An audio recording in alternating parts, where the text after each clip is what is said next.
우리가 알고 있는 현재 우주론의 지식을 바탕으로 계산을 해보고 관측을 해보고 검증을 해봤을 때 존재하지 말아야 할 녀석들이 6놈이나 나타났다.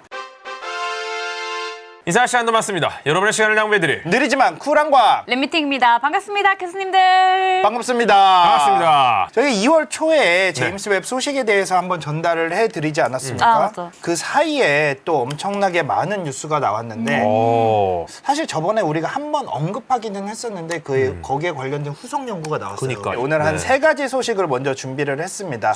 이 사진은 허블 우주망원경으로 촬영한 M92라는 구상성단입니다. 허블 우주망원경으로만 촬영을 했는데도 엄청나게 화려하고 이쁘지 않습니까? 네, 진짜. 헤라클레스 자리에 위치하고 있는데 지구로부터 대략 27,000광년. 우리 은하에서 가장 밝은 구상성단 중에 하나예요. 되게 어두운 곳이나 이런 곳에 가면은 맨눈으로도 볼 수 있을 정도로 아주 밝은 구상성단이라고 하지만 저는 아직 본 적이 없습니다. 망원경으로 본 적은 있습니다. 한 예. 33만 개 정도 보인다고 하는데 여기 구상성단은 주로 오래된 별들이에요. 오래된 별들이다 보니까 대부분 수소하고 헬륨 그리고 천문학에서는 수소하고 헬륨 이외에는 다 금속으로 쳐버리지 않습니까? 아, 그렇죠. 특히 이 헤라클레스 자리에 있는 M92 같은 경우에는 금속 성분이 정말 적대요. 그래서 또 특이하게 메탈 푸어 클러스터라고 불리기도 아, 합니다. 메탈 푸어. 네, 구상성단 M92의 나이가 진짜 오래됐다고 그래요. 거의 우주의 나이만큼 그 정도로 오래됐다고 하는데 그렇죠. 그러면 어떻게 나이를 구하냐, 구상성단의 나이를 어떻게 구하냐. 별은 진화를 합니다. 네. 그렇죠? 우리 태양과 같은 경우에는 적색 거성으로 가고 중간에 보면은 메인 시퀀스라고 있어요. 주계열성이라고 되어 있죠. 네. 태양도 보이죠. 태양은 저 주계열성의 저런 부분에 있습니다. 저런 걸 HR 다이어그램이라고 그러는데 태양이 늙으면은 이제 레드 자이언트 브랜치, 그러니까 적색 거성 저쪽 방향으로 이제 옮겨가기 시작해요. 그래서 저 끝에 보면 메인 시퀀스 턴 오프라 그러는데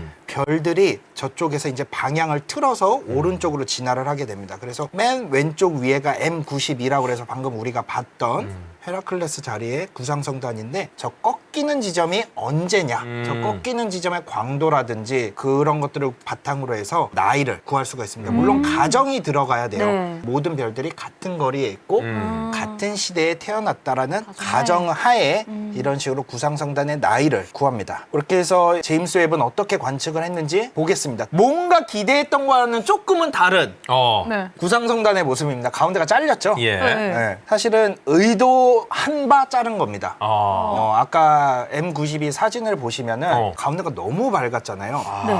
가운데가 너무 밝다 보니까 주위의 별들이 묻혀버리게 돼요. 아, 일부러. 근적에선 촬영 장비로 촬영을 했는데 네. 2개의 관측 장비가 있어요. 니얼캠이. 하나의 관측 장비, 그다음에 하나의 관측 장비 그 사이에 저 가운데 중심을 일부러 둔 거예요. 그래서 저 가운데가 비어 있는 거예요. 왜 이렇게 비어 있는 거를 찍었냐? 사실 가운데가 아까 말씀드렸듯이 너무 밝아서 한꺼번에 촬영하면 주위에 어두운 별들이 나오지 않거든요. 아직까지 연구되지 않았던 그러한 작은 별들을 세세하게 보기 위해서 일부러 가운데 밝은 면을 자른 겁니다. 이번에 공개된 자료 중에 저 빨갛게 표시된 부분을 조금 더 확대해서 공개한 사진이 있는데 저 작은 흰 점 하나하나가 전부 별이에요. 태양 질량의 약 10% 정도 질량을 가진 별까지 모두 촬영을 할 수 있게 일부러 가운데를 조금 자른 거예요. 이 정도 별이 진짜 별이라고 부를 수 있는 거의 마지노선이거든요. 10% 별. 네. 그거보다 더 작으면은 별이 안 돼요. 음. 브라운 드워프라고 그래서 갈색 외성이라고 그러는데 그것들은 별이라고 보기는 힘들어요. 우리가 볼 수 있는 별의 한계의 최대치를 보려고 네. 이 영역을 찍었다. 어허. 그리고 허블 우주 망원경으로 이런 정도의 작은 별을 찍으려고 하면은 몇백 시간이 걸린대요. 이 몇백 시간의 관측 시간을 사용할 수가 없거든요. 네. 제임스 웹 우주 망원경 같은 경우는 단지 몇 시간 만에 찍은 게 방금 보여드렸던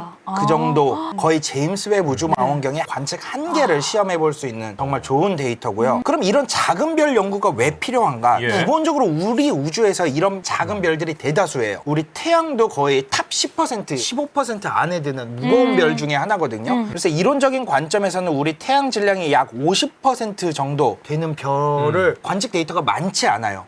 그러다 보니까 데이터가 많지 않으면 모델링을 하기가 쉽지가 않잖아요. 네, 이번에 제임스 웹 관측을 통해서 저 작은 별들을 관측해냄으로써 작은 별들의 모델링 데이터들도 확보를 할 수 있다. 이런 데 의미가 있는 겁니다. 그렇군요. 네. 다음 주제는 제가 동영상을 준비했는데 목적지로 한번 가보도록 하겠습니다.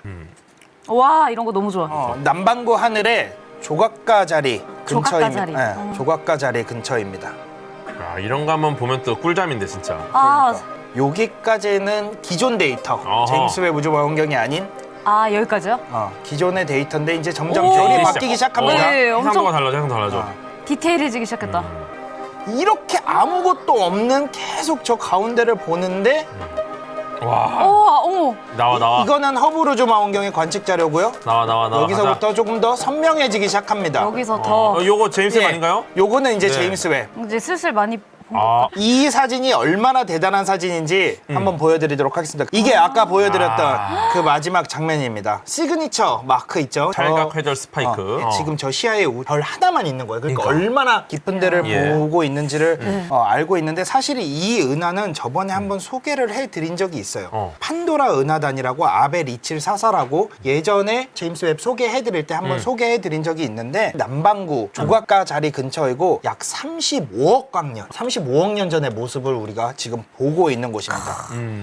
여지껏 이미지 중에 우리가 가장 디테일한 은하단의 모습을 지금 보고 있는 거고요. 중력 렌즈의 모습도 보이고 오른쪽에 밝게 보이는 것은 우리 은하에 있는 별입니다.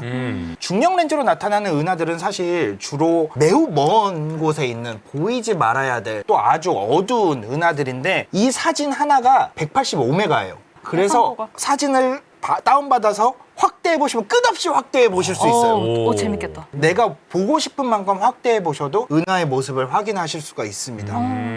그래서 이게 확대되면 어떤 모습들인지 제가 영상으로 조금 확대해 보면서 설명을 해드리도록 하겠습니다. 그다음 바로 지금 이 별이 우리 은하 내에 있는 별이죠. 빨갛게 표시된 것들이 바로 판도라 은하단. 지금 여기 보시면은 중력 렌즈 효과로 붉은색이 매우 먼 은하들이 길쭉하게 나타나는 모습 확인하실 수 오. 있죠. 이런 중력 효과가 없었으면 제임스 웹 우주 망원경이라도 먼 은하들을 볼 수가 없었을 거예요. 그쵸, 네. 그쵸. 먼 은하일수록 저렇게 붉게 보이는 거고요. 지금 여기 보이는 저 동그라미는 네. 이전에 허블 관측에서는 나오지 않았던 형태예요. 제임스 웹으로 처음 관측이 되었기 때문에 천문학자들이 정말 후속 연구로 아주 탐을 내고 있는 어떤 것인지 정체를 밝히고자 후속 연구가 진행 중이고요. 그쵸. 오? 여기 빨간 점 보이죠? 진짜 먼 적외선 천체인데 여지껏 그 정체가 뭔지 밝혀지지가 않았거든요. 네. 엄청 작고 바로 은하단이 옆에 있는데도 중력 효과가 나타나지 않아요. 한 가지 가설이 아마도 우주 초기에 있었던 초거대 질량 블랙홀 주위를 돌고 있는 가스가 아닐까. 엄청나게 작은 그렇지만 질량은 큰 그런 점이 아닐까 그렇게 생각을 하고 있습니다. 여기까지가 이제 제가 준비한 두 번째 소식이고요. 좋습니다. 마지막 소식이 이제 하이라이트. 이번 네이처지에 나오면서 모든 천문학자들의 이목을 완전히 집중시키고 있는 자료입니다. 이거는 SEARS라고 해서 Cosmic Evolution Early Release Science Survey. 우주 초기 진화에 대한 연구를 하는 분이에요. 이 프로젝트의 책임자는 핑클스타인 교수님이라고 아주 좋은 학교죠. 훌륭한 학교 많이 있는데 여기보다. 근데 여기 네. 그렇게 훌륭한 학교인지 모르겠는데 위인을 배출했어요. 그렇죠. 위인을 배출했죠. 네. 누구야? 히읗 시옷이라고. 제가 나왔던 모교고요. 제가 졸업을 하고 이제 오신 핑클스타인 교수님인데 핑클스타인 교수님이 두 분이 계세요 지금. 어. 그 말인즉슨 부부가 이제 그렇군요. 하고 계신다. 그래서 이 프로젝트를 저분이 담당을 하시게 되면서 텍사스에 엄청나게 큰 전 세계 탑 클래스 안에 드는 그 슈퍼컴퓨터가 있는데 그 슈퍼컴퓨터를 이용해서 저기다가 데이터를 처리를 시켰어요. 달 면적의 한 14배 정도 되는 지역을 깊게 관측을 하게 됩니다. 우주 초기의 모습을 관측하고자 하는 것이죠. 예전에 제임스 웹 우주 망원경으로 관측을 했을 때 아주 오래된 은하를 발견했다라는 얘기를 한 적이 있어요. 여기 보시면 시얼스 93316이라고 돼 있죠. 네. 이게 이 프로젝트에서 발견이 된 거예요. 저거는 Z 값이 그러니까 얼마나 오래된 값인지 숫자가 커지면 커질수록 오래된 건데 허블 우주 망원경은 한계가 11이었어요. 근데 맨 왼쪽에 제임스 웹 우주 망원경으로 관측된 게 13이 관측됐고 저 팀에서 관측된 게 16.4. 16.4면 거의 빅뱅 이후 2억 5천만 년밖에 안 지난 거죠. 완전 초반. 야, 오프닝. 이런 데이터를 어디서 관측을 했냐? 저게 처음으로 나온 데이터인데 네. 저 은하 속에 있는 데이터를 분석을 하다 보니까 보이지 말아야 할 것들이 보였지. 일반인들한테는 그렇게 충격적이지 않을 수 있는데 네. 천문학계에서는 상당히 충격적이고 이게 왜 발견됐지라고 할 수 있을 정도의 논문이에요. 그러다 보니까 네이처에서도 그 본판이 나오기 전에 그냥 프리뷰를 뿌려버렸어요. 이만큼 중요하다는. 빨리 말하고 싶다. 뭔가요? 그렇죠. 네. 먼저 이 은하들은 빅뱅 이후 약 5억 년에서 7억 년 사이예요. 매우 우주 초창기의 은하들이죠. 예. 제이드라는 프로젝트의 관측 결과인데요. D값이 허블 우주望遠鏡 한계가 11이었어요. 근데 13.2, 12.63, 11.56, 10.38 엄청나게 오래된 은하들의 발견이 됐죠. 그걸 어떻게 찾아냈냐? 저기 오른쪽에 보시면 라이먼 브레이크라고 돼 있어요. 네, 저 빨간색. 빨간 줄이 가 있죠. 네. 이 라이먼 브레이크하고 그다음에 도플러 효과를 이용을 해서 은하의 나이를 찾아냅니다. 그런데 이 라이먼 브레이크가 뭔지에 대해서 조금 이해를 해야 되거든요. 예. 조금 어려울 수 있는데 전자 하나하고 양성자 하나가 합쳐진 게 수소예요. 근데 보통 이온화돼 있다 그러면 수소하고 전자하고 양성자가 떨어져 있는 상태예요. 그 상태에서 1번 궤도로 떨어질 수 있고 2번 궤도로 떨어질 수 있고 3번 궤도로 떨어질 수 있고 4번 궤도로 떨어질 수 있어요. 그러니까 높은 데에서 낮은 데로 떨어질수록 에너지를 방출을 해요. 우리가 오른쪽에 그 라이먼 계열들이 쫙 나와 있어요. 그중에 리밋이라고 되어 있는 게 있어요. 예. 이게 뭐냐면 이온화돼 있는 상태. 그러니까 전자하고 양성자하고 따로따로 떨어져 있는 상태에서 전자가 양성자에 딱 붙었을 때 수소 원자가 되면서 1번 궤도에 붙었을 때 91.2 나노미터가 된다는 거예요. 이거는 정해진 값이에요. 91.2 나노미터가 한계예요. 이 한계를 넘어서는 짧은 파장은 낼 수가 없어요. 수소에서. 요거는 16.7의 은하를 찾았을 때의 모습을 나타내는 건데 아까 우리가 91.7이라고 그랬잖아요. 그래프들이 오른쪽에 보면은 지글지글하게 올라가다가 갑자기 뚝 떨어지는 데가 있어요. 왜냐하면 한계거든. 우리 우주의 대부분은 수소로 가득 차 있어요.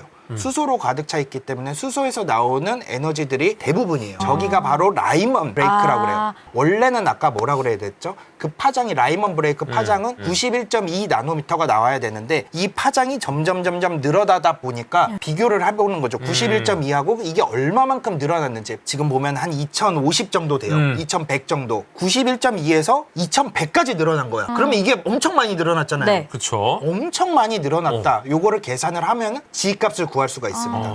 여러 파장대를 찾아서 은하가 안 보이기 시작하는 점을 찾게 되면은 은하의 나이를 구할 수가 있는 거예요. 이번에 관측된 6개의 자료들이에요. 아래로 갈수록 오래된 은하거든요. 위에는 조금씩 보이는데 아래로 갈수록 잘 안 보이죠. 네. 더 오래된 은하이기 때문에 잘 안 보여. 오래된 은하는 오른쪽에서 더 보이기 시작하는 거예요. 라이먼 브레이크를 이렇게 찾을 수 있다. 그 이미지를 얼만큼 밝기를 그래프로 그리면은 왼쪽에 갑자기 뚝 떨어지는 부분들 있죠. 그 절벽이 어디서 생기는지를 찾을 수가 있는 거예요. 그래서 이 은하들이 5억 년에서 7억 년인데 문제는 뭐냐? 우리 은하가 거의 태양 질량이 한 1조 5천억 배 정도 되거든요. 그만큼 형성된 거는 최근에 형성이 됐기 때문에 그런 거예요. 그런데 초기에 5억 년에서 7억 년 사이의 은하들도 우리 태양 질량에 많으면 1000억 배까지 나온다는 거예요. 엄청나게 무거운 질량이 나온다는 거예요. 이렇게 나올 수가 없거든. 이게 물질이 형성이 되다 보면 처음에는 저렇게 파편적으로 형성이 되다가 점점 중간에 무거운 물질들이 형성이 되기 시작하면서 지금 최근으로 오는 거예요. 네. 저렇게 무거운 물질이 나중에 모여야 되는데 저런 물질들이 애초에 파란색에서 나온다는 거죠, 지금. 그러면은 저게 지금 우주론적 진화론에 따라서 만들어진 모델인데 이거를 수정을 해야 된다. 이거에 문제가 있다. 지금 이 말이 되는 거예요. 그렇죠. 지금 이 정도 상태가 빨갛게 보이는 무거운 영역도 없죠. 네. 없죠. 지금 약간 가루 상태. 거의 가루 상태예요. 이게 현재의 모습이고. 네. 근데 이렇게 붉은색에 가까운 무거운 은하들이 애초에 이 상태에 존재를 하고 있다는 거예요. 이게 말이 되냐는 거지. 이게 맞잖아 원래. 이게 맞죠. 엠바디 시뮬레이션을 한 거 아니니까 굉장히 복잡하게. 그렇죠. 그런데 그렇게 측정이 됐다. 이거는 뭔가 이상하다 이거지. 이 초기 질량 함수라는 것에 대해서 이걸 바탕으로 질량을 추정을 한 거예요. 사실 초기 질량 함수는 이론적인 틀에서 나온 거는 아니고 관측된 결과를 바탕으로 뭔가 만들어 봤더니 이런 결과가 나온다인데 이게 뭐냐면은 항성들이 생겨날 때 주변에 성간 물질을 많이 끌어당겨서 큰 별들이 생기게 되면은 그럼 주위에 물질이 없어지겠죠. 큰 항성일수록 갈수록 주위에 새로운 별이 나타나기 힘들어요. 다 빨아먹으니까. 아, 반대로 항성이 질량이 작다면은 주위에 그 성간 물질도 많이 남아 있겠죠. 그럼 주위에 그런 별들도 더 많이 생길 거죠. 그러니까 이런 식으로 광도를 바탕으로 질량을 측정을 해낼 수가 있어요. 네. 은하 질량. 이 초기 질량 함수를 바탕으로 지금 무게를 측정을 냈더니 1000억 배가 된다는 거예요. 태양 질량에. 그래서 이게 어떻게 된 일인지 모두가 패닉에 빠져 있어요. 그럴싸한 가설들은 혼돈의 상태예요. 이 논문이 나온 지가 일주일밖에 안 돼가지고 여러 가설들이 나오고 있는 중이고 예. 제 생각에 조금 몇 가지를 추측을 해보면 이거는 딱 항성님의 뇌피셜? 이거는 제 뇌피셜입니다. 좋습니다. 방금 보여드렸던 초기 질량 함수가 네. 그대로 적용되지 않을 것이다. 과거에는 과거에는 저게 달랐을 수 있다. 그렇죠. 왜냐하면은 예. 이론에서 나온 게 아니고 관측에서 나온 거예요. 우리 네. 현대 은하들의 관측을 바탕으로 나온 거기 때문에 아, 예전에는 저 초기 질량 함수가 저렇게 되지 않았을 것이다. 관측된 무게가 잘못됐을 수 있다. 네. 또 하나는 애초에 방금 보여드렸던 그 시뮬레이션은 사실 암흑 물질이 모이는 거예요. 네. 근데 암흑 물질이 모인 곳에서 은하가 형성이 되는데 초기에는 지금만큼의 암흑 물질이 그렇게 뭉쳐지지 않고 오직 보이는 천체들만 했기 때문에 우리가 추정하는 것보다 더 많이 추정이 됐을 수도 있다. 둘 다 그럴듯하다. 왜냐하면 우리가 지금 보고 있는 은하들은 암흑 물질을 계산에 넣었거든. 왜냐하면 암흑 물질이 더 뭉쳐지고 발달이 된 상태이기 때문에. 또 중력적인 영향은 관측이 되니까. 그렇죠. 모델은 맞아.